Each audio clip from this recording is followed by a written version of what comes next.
Good afternoon, student. Welcome back to the online classes from Sri Vidyaniketan Public School. In the last class, we discussed about the balanced chemical equation, unbalanced chemical equation, and I said how to balance that unbalanced chemical equation. After the balancing, we will get the balance. After the balancing of unbalanced chemical equation, we will get the balanced chemical equation.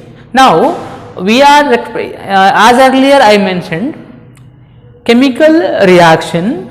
To make in a shorter form, instead of giving the quite long description, we are expressing that chemical equation in a short form, that we are calling as like a word equation, balanced and unbalanced and balanced we are calling. Okay, does the balanced chemical equation gives the complete information about the activity or else experiment or else complete chemical change? I mean what I am saying in the sense, if we take a balanced chemical equation, does it gives complete information about chemical change? No. Just I will say, suppose if I am taking example magnesium ribbon, burning of magnesium ribbon, and here we will get a, after burning we will get a magnesium oxide. Here balanced means 2 magnesium, 2 magnesium. Now it is balanced chemical equation. Yes or not? Definitely number of oxygens and number of magnesium, both the side, I mean reactant side as well as product side. They are both sides they are equal in terms of atoms, even though it is going to obey the law of conservation of mass. Okay, so does this balanced chemical equation gives the complete information about chemical change?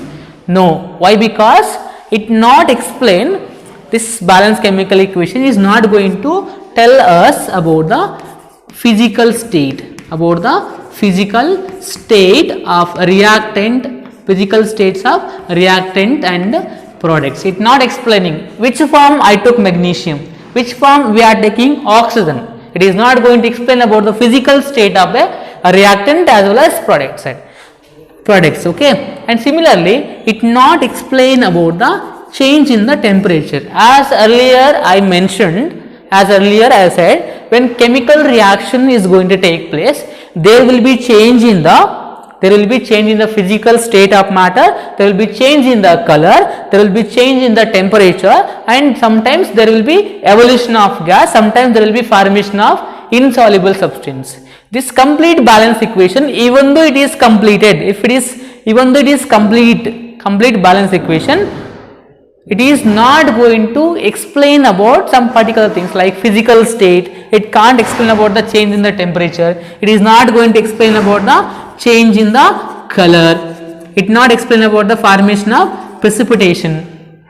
Okay, that's why these all things are the limitations of balanced chemical equation. These are the drawbacks, limitations, demerits of the balanced chemical equation.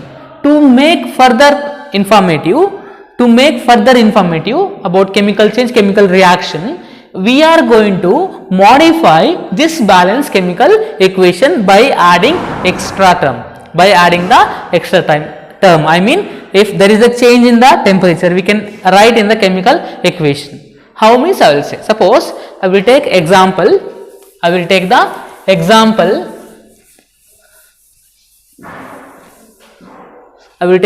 of preparation of ammonia. Ammonia is made up of nitrogen and hydrogen. Okay, and what is the formula of ammonia? NH3. Formula of ammonia is NH3. Here how many nitrogens are there here? Only one. Here 2. Want to balance? I will make it as 2 here. Now nitrogen is balanced. Okay, hydrogen, how many are there here? 2 are there. Here 3 are there.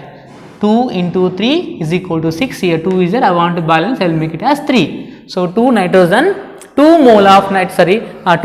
are going to react with an hydrogen. 2 hydrogen. It is 3 to 6 hydrogen. It is going to form 2 molecules of ammonia.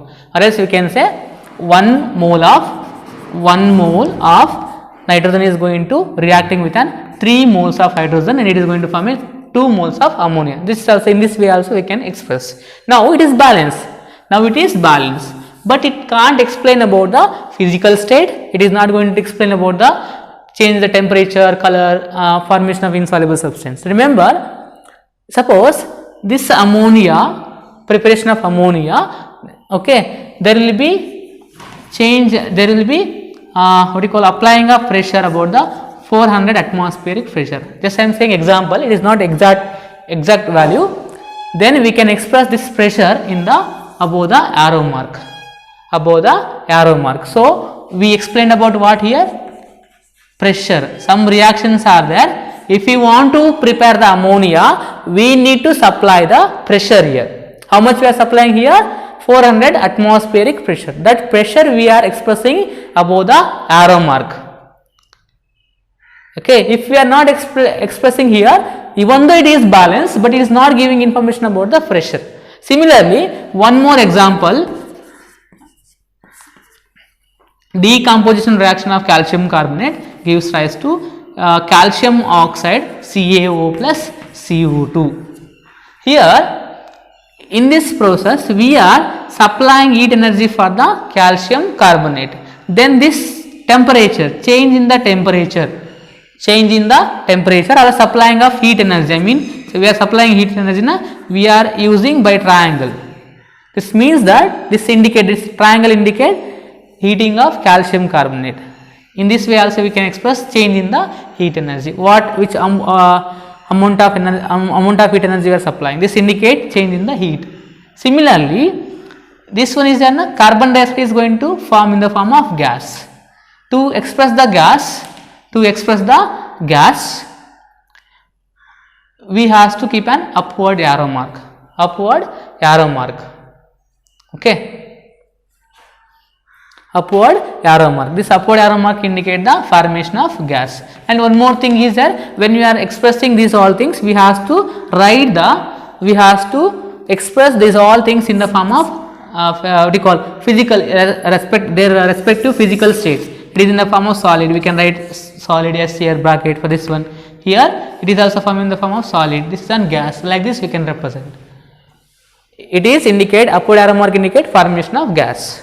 Similarly, if you take an potassium iodide plus PbNO3, lead nitrate, potassium iodide and lead nitrate, both are we are taking in the form of water, aqueous. We have to represent it in like this, aqueous. If we are taking in the form of solution, when both are reacted, they will form lead iodide PbI2 plus KNO3, potassium nitrate KNO3. Here how many potassium are there? One potassium. How many iodines are there here? Only one. Here two are there. Make it to 2 here. Again make it 2 potassium I made here. So 2 potassium and 2 iodine here. Similarly, how many lead are there? 1 here 1. How many nitrates are there here? 2 into nitrate, 2 nitrates are there. Now it is balanced. Okay, we are expressing their physical states. Aqueous form. This will be in the form of solid. Okay, and this will be in the form of solution. Aqueous. So we represent their physical state. Here one more thing you should remember, this lead iodide is insoluble substance. It is forming in the form of solid and it will be in the form of solution. In that case we should write the downward arrow mark. We should represent this lead iodide by the downward arrow mark. This downward arrow mark indicate the formation of precipitation. This one we are saying precipitation. And one more thing, it will be in the yellow color. Like these all things we can express. So what are the limitation of balanced chemical equation? It can't explain. It is not explaining about the physical state like color. It is not explaining about color, whether we are taking in the form of solid, liquid or gaseous state. And after it is not explaining about the change in the temperature, change in the pressure, formation of insoluble substance, formation of gas. That's why to make further informative, to make the chemical equation further informative, we are going to modify these all things.